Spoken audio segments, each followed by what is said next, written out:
रुद्र हनुमान की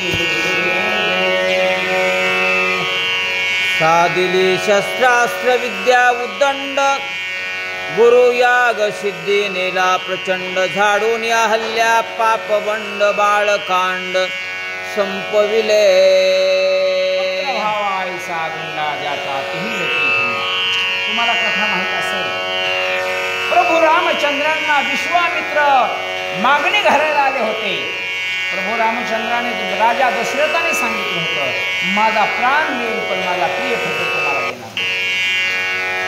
पण ज्या वेळेला मागणी मागायला कोण आले याच्यावरून काय द्यायचं हे लक्षात घेतलं पाहिजे माणसाने. प्रभू रामचंद्र ज्यावेळेस विश्वामित्राने सांगितलं, कुलगुरू वशिष्ठाने सांगितलं, सामान्य माणूस मागायला आला नाही. मग असं असलं तर म्हणजे नुसता रामच काय लक्ष्मणाला सुद्धा घेऊन जाणार. तिथं नेलं, गुरुनं ज्ञान दिलं, गुरुनं विद्या दिली, प्रचंड अशा प्रकारचं त्याला सुखी केलं. म्हणजे यज्ञाचं संरक्षणही केलं, अहिल्याचं पापबंड तात्कालिक घालवलं गेलं आणि या बालकांडाची सांगता केली. म्हणतात ताटिका सुवाहू केली, ताटिका सुवाहू केली दुखंड राजे लाजवुनी उदंड मारीचाचे ठेचुनी तोंड बाळकांड संपविले. 10 अवतार धारण केले. या 10 अवताराचं कार्य कशासाठी आहे? धर्मरक्षावया अवतार घेसे आपल्या पाळीसी भक्तजना अंबरुषी साठी जन्म सोशिले दुष्ट निर्गाळिले किती एक ताटिका मारली, सुबाहू मारला.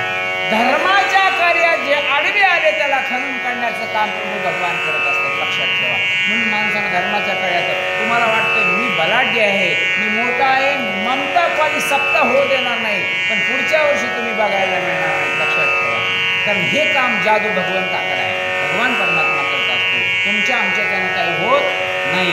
म्हणून या स्वभावला मारलं, ताटिकेला मारलं, मारीच्याला पिसारासारखं उडवलं आणि धर्माला पुढं आणलं. हे भगवंताने कार्य केलं. म्हणतात भंगोणी शिवाचे कोदंड सीता संशया देवोनी दंड अहन रावणाचे काळे तोंड करुणी बाळकांड संपविले.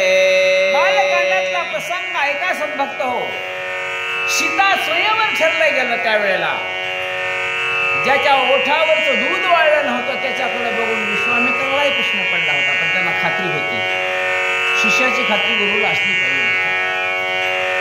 राजा जनकाला प्रश्न पडला होता की या भगवान शंकराचं हे शिवचाप धनुष्य राम उचलेल का नाही, माझी सीता रामाच्या गळ्यात माळ घालील की नाही. नवे नवे सर्व जगताला प्रश्न पडला होता. कारण का दिसायला बारीक दिसत होतं, पण कीर्ती महान असते. लक्षात ठेवा.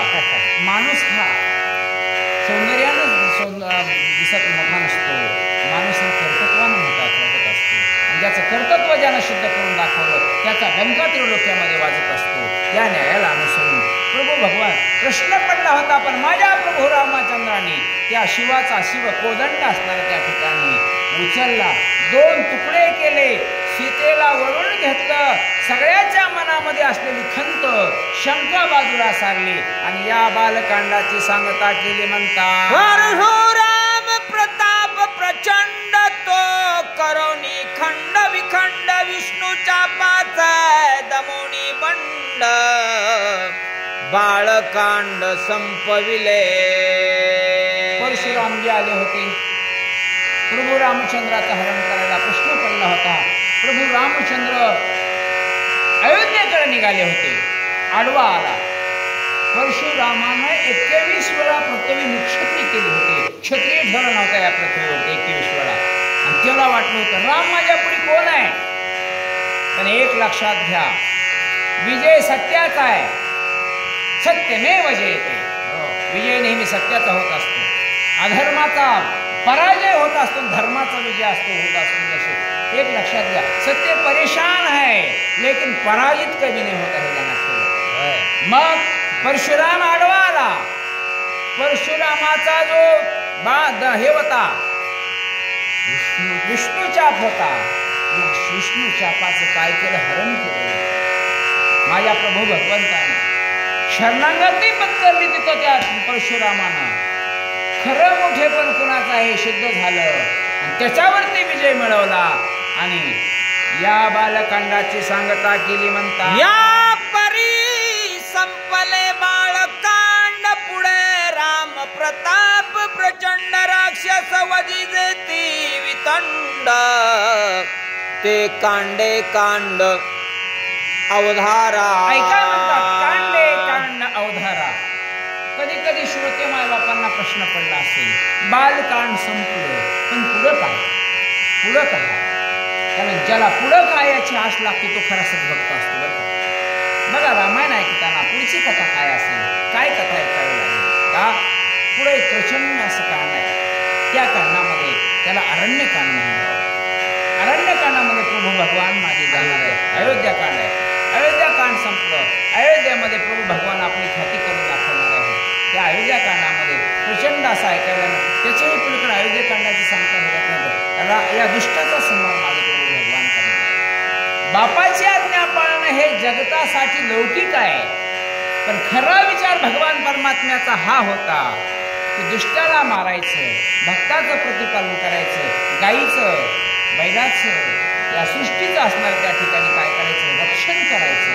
हे विचार भगवान परमात्म्याने करून दंडकारण्यामध्ये जाणार आहेत. अयोध्याकांडाची पुन्हा समाप्ती होणार आहे आणि इथं बालकांडाची सांगता. एका जनार्दना शरण कथा रम्य रामायण झाले बाळकांड संपूर्ण कृपा पूर्ण संतांचे. ऐका किती गोड आहे. अमृताहुनी गोड नाम तुझे देवा. इतकं गोड राम. एका जनार्दना शरण कथा रम्य रामायण. कथा ही एक गोष्ट म्हणून ऐकायची नाही. रम्य आहे, मनाला समाधान देणारे. आणि एक लक्षात घ्या, देव कुठं आहे हा प्रश्न एखाद्यानं केला ना, ज्या ठिकाणावरती तुम्ही जाऊन तुमच्या जीवाला आनंद वाटतो, परमानंद वाटतो, तिथं देव आहे. बंगला 7 मजले का माहित नाही, पण माझ्या भगवंताचा अधिष्ठान पत्र्यात असू दे, आल्याबरोबर नम्र होता वाटतं, क्षणभर या ठिकाणी बसावंसं वाटतं. रामायण रम्य आहे, गोड आहे, रसाळ आहे. या जगतामध्ये एकच गोष्ट पवित्रही आहे, गोडही आहे, रसाळही आहे.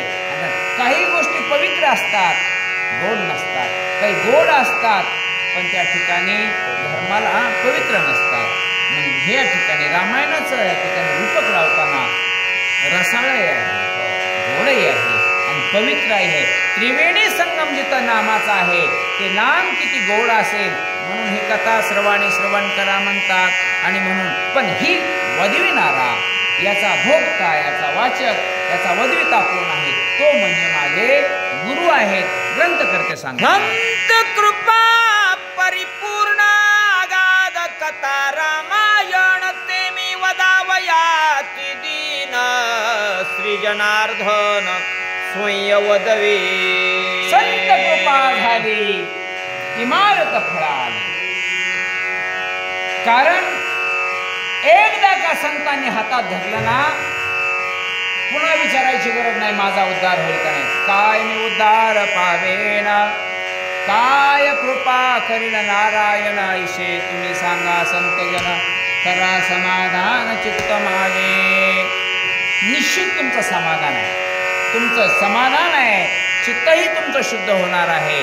आणि म्हणून पण एक लक्षात घ्या, मी कोण आहे? मी दीन आहे, मी तव अनाथ अपराधी, कर्महीन मूर्तिमंद बुद्धी, तुझं म्या आठविले नाही कधी. कृपानिधी माय बापा, नाही ऐकले गायले पुराण. पण याच्या पाठीमागं अधिष्ठान माझ्या गुरुच आहे, संताचा आहे, देवाचा आहे. मला काही कळत नाही. नाथ महाराज सांगतो, श्रीरामची ग्रंथ कथिता, श्रीरामची ग्रंथ करता, श्रीराम ग्रंथ लिहविता. वदनी वदविता श्रीराम सगळ्याच्या पाठीमाग करता करविता तो भगवान परमात्मा समोर माणसानं हातात धरलं तर क्षणभर धरते, पुन्हा त्याचा उपयोग नाही, कामापुरतं धरतील, स्वार्थापोटी धरतील. पण माझ्या भगवंतानं जर एकदा तुम्हाला अंकित घेतलं आणि एकदा हातात धरलं ना, मरेपर्यंत तुमची असणार काळजी करण्याचं काम भगवान परमात्मा करत असतो. मी कोण आहे? मी दीन आहे, मी पंगू आहे, मी अनाथ आहे, मी निरक्षर आहे, मला काही कळत नाही. पण वदता वदविता तो राम आहे. आणि एकदा का त्याची कृपा झाली, होता तुमची कृपा काय त्याची कृपा झाली ना, एकदा भगवान परमात्म्याची कृपा झाली ना, तुमच्या जीवनाचा उद्धार आहे. आणि म्हणून ही कथा ऐकणारा करता कविता तो राम आहे. आणि त्याच्यामुळं मी ही कथा केली म्हणतात नाथ महाराज. एका जनार्दना शरण या परी श्रीराम आपण कथा करवी, रामायण केले संपूर्ण बाळकांड. नाथ महाराज पुन्हा पुन्हा आपल्या गुरु माऊलीला जनार्दन स्वामींना नतमस्तक होऊन अध्यायाची सांगता करताना म्हणतात, हे जे कथा करता करविता कोण आहे? तर तो भगवान परमात्मा. बघा आपण निमित्ताचा धने केला असे प्राणी, अनेक माझे माझे म्हणून व्यर्थ गेला.